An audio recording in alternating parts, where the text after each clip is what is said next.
All right, let's dive in. Sixth question. A security operations team must ensure their AWS environment is continuously monitored for compliance with detailed access tracking and immediate notification of policy violations. Which services can together support this goal? Select 2. And here are the options. 1. AWS Artifact supplies compliance documents but doesn't perform monitoring.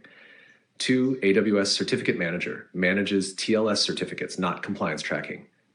3. AWS Config tracks resource configurations but does not provide detailed API activity or real-time operational alerts.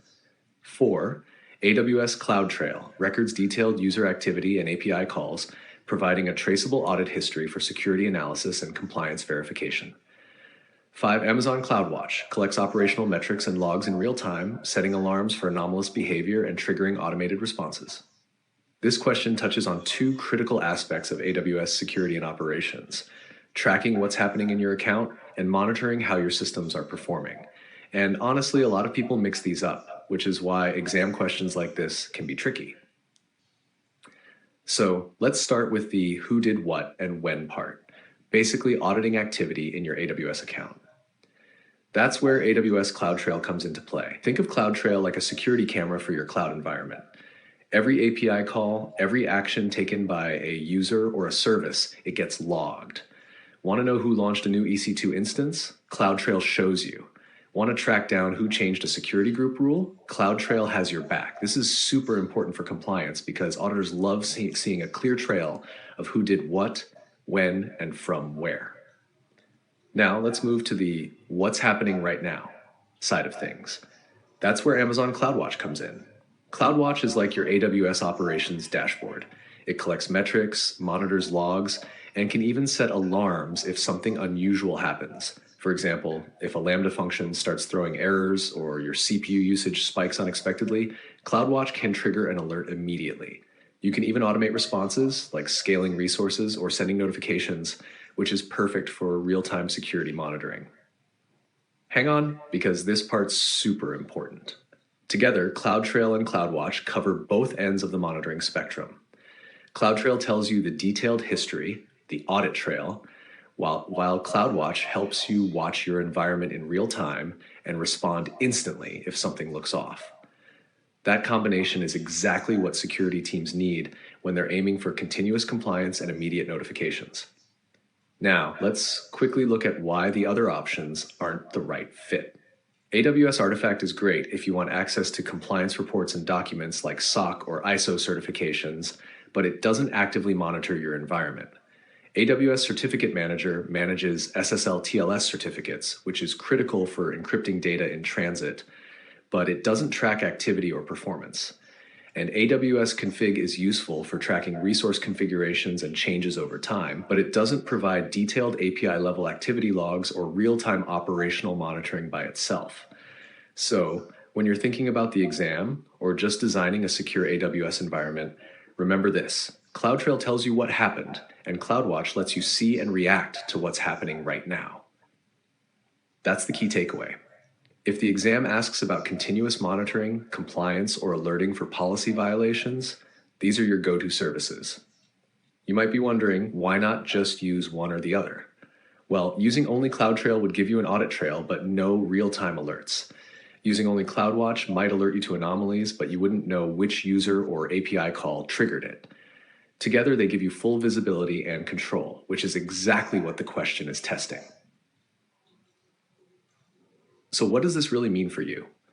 Whenever you're prepping for the CLF-C02 exam, think of CloudTrail plus CloudWatch equals comprehensive monitoring and compliance coverage. And in real life, this combo is how AWS security teams ensure environments are both compliant and responsive to threats. All right, to wrap this up, for this question, the correct answers are AWS CloudTrail and Amazon CloudWatch. CloudTrail provides the audit history, CloudWatch provides real-time monitoring and alerting, and together they give you the continuous compliance coverage the question describes. All right, let's dive into this next question. A company needs to perform a one-time data migration from on-premises to AWS. The task is simple, low risk, and unlikely to recur. What is the best approach? And here are the options. Use infrastructure as code, IAC, manual or ad hoc operations. Automate using AWS CLI scripts. Create CI/CD pipelines. Now, let's be practical in real life. When to automate and when it's actually better to just do things manually. You might be thinking, wait, isn't automation always better? I thought AWS is all about automating stuff. And yes, automation is amazing, but it's not always the most efficient choice. That's where understanding frequency, risk, and complexity comes into play. Let's break that down together. Imagine you have a simple data migration task, maybe a few gigabytes of files from a local server to an S3 bucket.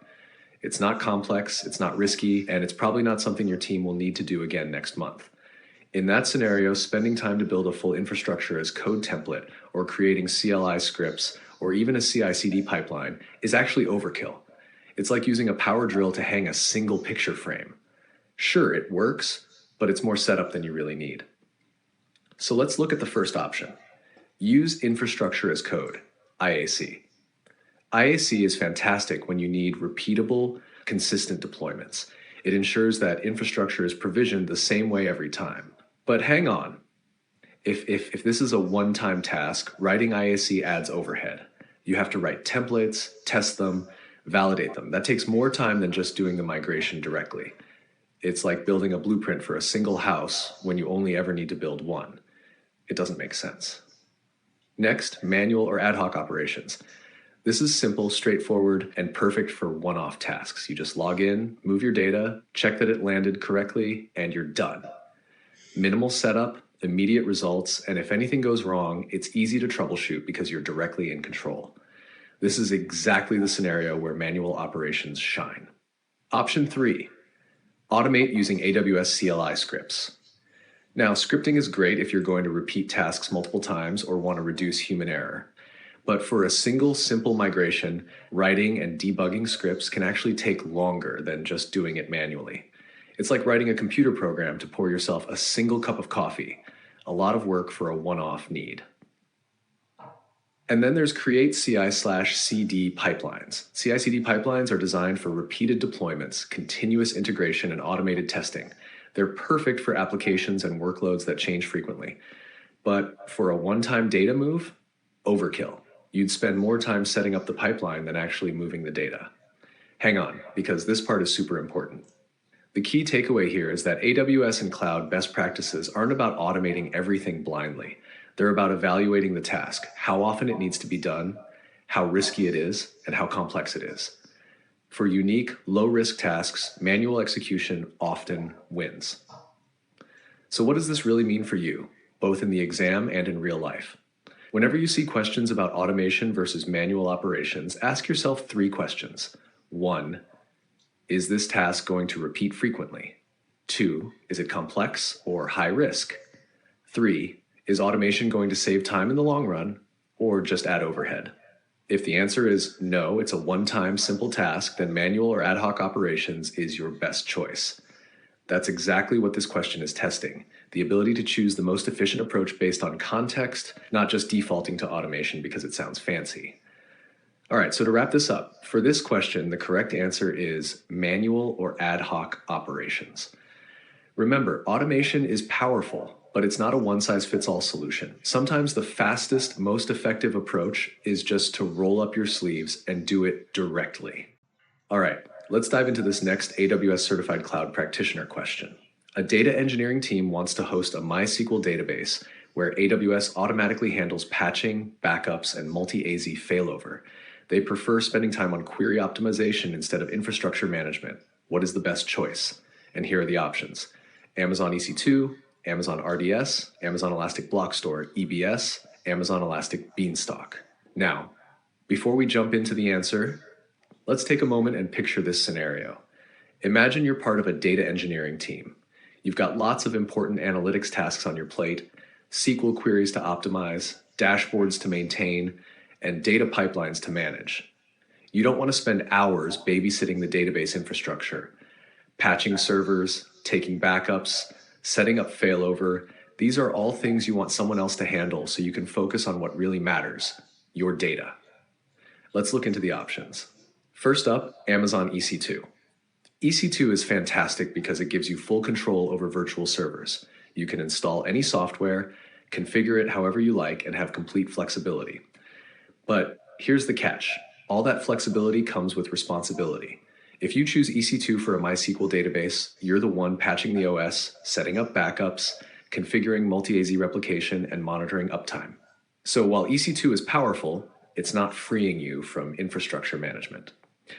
Next, Amazon RDS. Now this one's really interesting because RDS is designed exactly for this kind of scenario. RDS is a fully managed relational database service. You choose MySQL or other database engines, and AWS handles all the boring but critical infrastructure tasks. Automated patching, backups, and even multi-AZ failover for high availability. That means your team can focus on optimizing queries, tuning indexes, and improving performance instead of worrying about whether a patch broke the database or if your backup actually worked. Then we have Amazon Elastic Block Store, EBS. EBS is purely block storage. It's like a hard drive in the cloud. You can attach it to EC2 instances, sure, but it doesn't provide a database environment. It won't patch MySQL, handle replication, or manage failover. EBS is a building block, not a full database solution. And finally, Amazon Elastic Beanstalk. Beanstalk is a platform as a service for deploying applications quickly. You can deploy web apps, backend services, or APIs, but it doesn't automatically handle relational databases for you. You'd still need to manage the database separately. So it's not the right tool for a team looking to offload database management tasks. So what does this really mean for you? If your goal is to minimize infrastructure overhead while maximizing productivity for your data engineering team, Amazon RDS is the clear choice. With RDS, AWS takes care of the undifferentiated heavy lifting, patching, backups, monitoring, and failover, so you can focus on your data. You get the right blend of automation, reliability, and scalability without sacrificing control over your database configuration and query performance. Hang on, because this part's super important. Many people get confused in the exam when they see EC2 or Beanstalk. They think, oh, I can just run MySQL anywhere, so that must be correct. But the exam wants you to recognize fully managed services that reduce operational burden. That's the distinction. EC2 gives control, but RDS gives control plus managed operations. That's why RDS is the better answer here. So let's summarize. The key takeaway is this: when you want AWS to manage the infrastructure so your team can focus on what really matters, data, queries, and analytics, RDS is the right tool. EC2 and EBS give flexibility, but with extra work. Beanstalk is for applications, not databases. RDS gives you the peace of mind to focus on value-added work rather than routine maintenance. And if you keep this mindset in mind for other AWS services, you'll start seeing a pattern.